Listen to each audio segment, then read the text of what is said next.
Subscribe and hit that bell icon to be notified about the highlights of India's smartest podcast, The Ranveer Show. This is TRS Clips.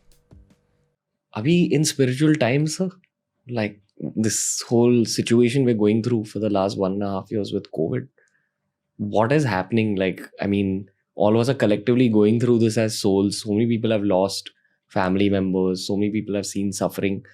We're even seeing natural calamities like all over the world, freak accidents. My take on it is that something is definitely happening. My spiritual take on it is I wish to learn. So just what is your opinion on whatever's happening around us? Yeah, thank you, Ranveer, for that very pertinent question. I'm glad that, you have such a deep, positive perspective on learning from situations. And that is precisely, what the Bhagavad Gita is talking about, saying that, there are going to be always 3 types of distresses which human beings will experience. It's called Adi Daivik, Adi Bhautik, Adhyatmik. And it is part of the design of the system. So basically, when you are in a system, when you're dealing with your laptop, you should know how the laptop will function. So all of these spiritual literatures, like the Bhagavad Gita, are like manuals which are given with the working of the world to help us understand that. So Adi Daivik refers to supernatural calamities which come, floods, earthquakes, various kinds of distresses which are due to natural calamities. Second is Adi Bhautik, distresses which are caused by other living entities. That includes the diseases. That includes various kinds of crimes which are committed. That includes wars. Third is Adhyatmik, miseries which are caused from within, and people experiencing depression, anxiety, stress. So all these 3 are going to be concomitant factors of life in this world. And therefore, all these spiritual texts help us cope with all of these external changes while trying to maintain our equanimity and equilibrium. So you're perfectly right that, over the last 1.5 years, what the world has seen is extremely shocking, extremely bewildering. And, it's a time for the whole world to introspect that nature is kind of giving a pushback. There is a limit to how much we can exploit nature and go against nature. And there is a certain way in which the message has been conveyed, and we need to really introspect and try to transform our own habits, because ultimately discipline is the fusion between intention and action. And we have to begin with self-discipline. So in my view, this is the message from Mother Nature, loud and clear, that, hey, wake up guys, and try to reform yourself the way you're living life on this world, in this earth. Yes, sir. And I feel it's all about excesses on humanity's end, excesses with materialism, with maybe killing other beings, with maybe hurting other human beings for that matter, which was sort of the spiritual transformation I had at maybe age 25. Again, I'm going back and observing my own ages through the years. At age 25, I really discovered, I think, spiritualism in a deeper way. And I had interactions with monks like yourself. And what I'd always see is a lot of peace in their eyes, in the same way that I see so much peace in your eyes. So, is there something about the monk lifestyle over the years that just kind of gives you that nectar of peace? Like, I wish to know what that is. Is it wisdom? Is it the stuff you're reading in the book? Is it the people around you? In this, I've spoken to you now, other than the podcast, probably for like 15 minutes prior to the show as well. And the only time I saw peace leaving your eyes was when you were describing the suffering in the world.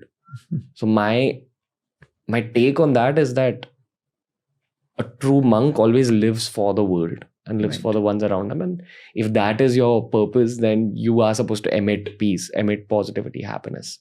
But if you do see suffering out there, that's where you go into slight action mode. But please correct me if I'm wrong, sir. I think you're getting the distilled wisdom of all the spiritual literatures, absolutely in the right direction. Wonderful to hear that, Ranveer. And I think what you have mentioned is very true. that there is a mysterious simultaneous existence of joy and sorrow within a spiritualist's heart. By the strength of the personal practice of spirituality, we experience joy. But mysteriously, the more we experience that joy, the more we become aware of others' distresses.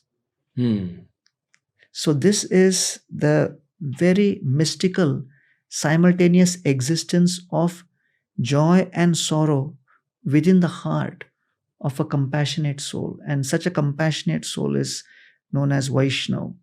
Paradukha Dukhi, technically. Means Paradukha is the distress of others, causes him suffering, Dukhi. So therefore, this is a very, very important principle which you have brought out, that across the world there is no shortage of resources. But if each person is able to control himself or herself more and experience that transformation and joy and become full in terms of their own personal experience, then they are more in a mood to give than to grab and take.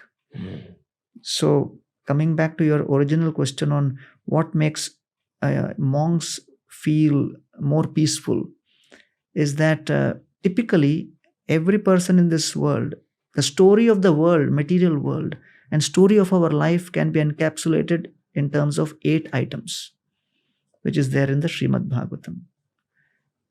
And all of us are struggling morning till night in this world for these 8 only. Atma, body; Jaya, wife; Suta, children; Agara, house; Pashu, vehicles; Dravina, money; Bandhushu, acceptance from society; Rajya is control over one's career and progress. So this is the story. So those who are monks, they decide to live a life which is free from the influence of the 7 out of 8. So then they are left only with Atma, which is maintaining their body for the purpose of spiritual elevation. Wow. So when you don't have the 7 out of 8, so you are 88% load less. So when you're walking with 88% less load, naturally you can smile more. So that's the only idea.